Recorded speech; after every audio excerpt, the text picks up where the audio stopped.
Most of you have been witnessing trending articles about the 49ers' Colin Kaepernick on social media.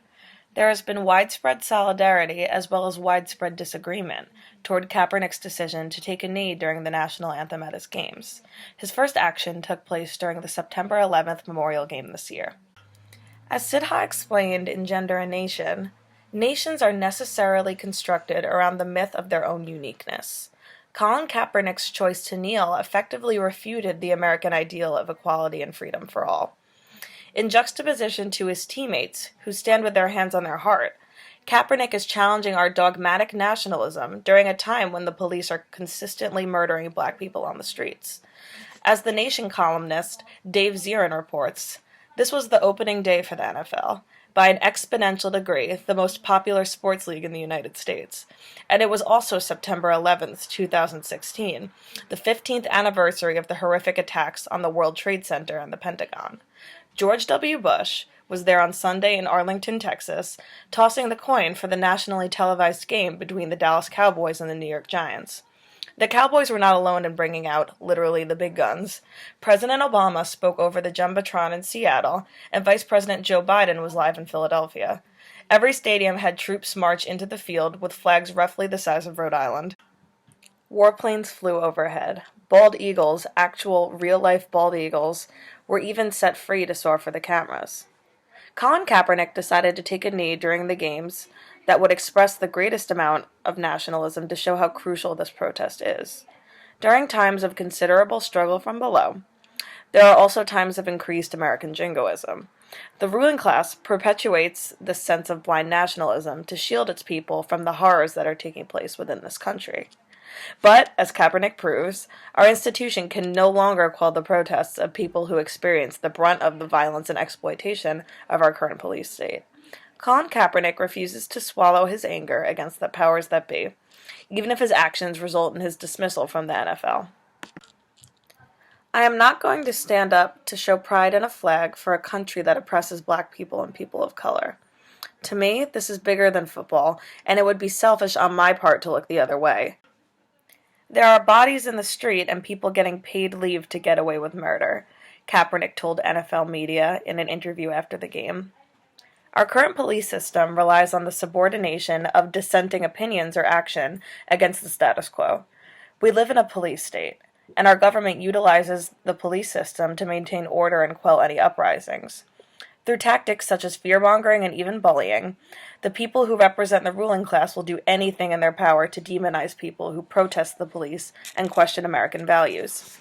When she was asked about her opinion on Kaepernick's choice to protest the national anthem at football games, the beloved Ruth Bader Ginsburg explained, "Would I arrest him for doing it? No. I think it's dumb and disrespectful. I would have the same answer if you asked me about flag burning. I think it's a terrible thing to do, but I wouldn't lock a person up for doing it." Ginsburg said there was no law that keeps the citizens from doing something stupid or arrogant, but noted that she takes issue with the point of view that they are expressing when they take a knee. Even President Obama said he respected the player's decision, but urged him to consider the pain his actions may cause. Even liberal politicians expose their true motives in order to protect their rule. As Dylan Zambrana explained in Critical Thinking About Inequality, an Emerging Lens, inequality and oppression are deeply woven into the tapestry of American life. Historical linkages and systematic interrelationships that reveal the underlying ways any one dimension of inequality is shaped by another are rarely fully examined. Muhammad Ali, just like Kaepernick, risked his sports career in order to combat the Vietnam War and expose the oppression our imperialist nature delivers to places overseas as well as at home. When asked about his refusal to be drafted in Vietnam, Ali explained, "Why should they ask me to put on a uniform and go 10,000 miles from home and drop bombs and bullets on brown people in Vietnam, while so-called Negro people in Louisiana are treated like dogs and denied simple human rights? No. I am not going 10,000 miles from home to help murder and burn another poor nation simply to continue the domination of white slave masters of the darker people over the world. This is the day when such evils must come to an end. I have been warned that to take such a stand would put my prestige in jeopardy and could cause me to lose millions of dollars, which should accrue me as a champion. But I have said it once and I will say it again. The real enemy of my people is right here. I will not disgrace my religion, my people, or myself by becoming a tool to enslave those who are fighting for their own justice, freedom, and equality. If I thought the war was going to bring freedom and equality to 22 million of my people, they wouldn't have to draft me. I'd join tomorrow. But I either have to obey the laws of the land or the laws of Allah. I have nothing to lose by standing up for my beliefs, so I'd go to jail. We've been in jail for 400 years. Ali exposed the truth of America. The systems in power rely on the oppression of people of color at home to maintain power while forcibly drafting them and coercing them into a military base that perpetuates the subordination of inferior nations across the world. Black bodies in America are only valued when they can take part in our imperialist war machine. As feminists, we need to spread the words of Kaepernick and integrate his protest of our police state in our daily lives and activities. We should not succumb to dogmatic nationalism in a world that thrives off of the naivete of the oppressed.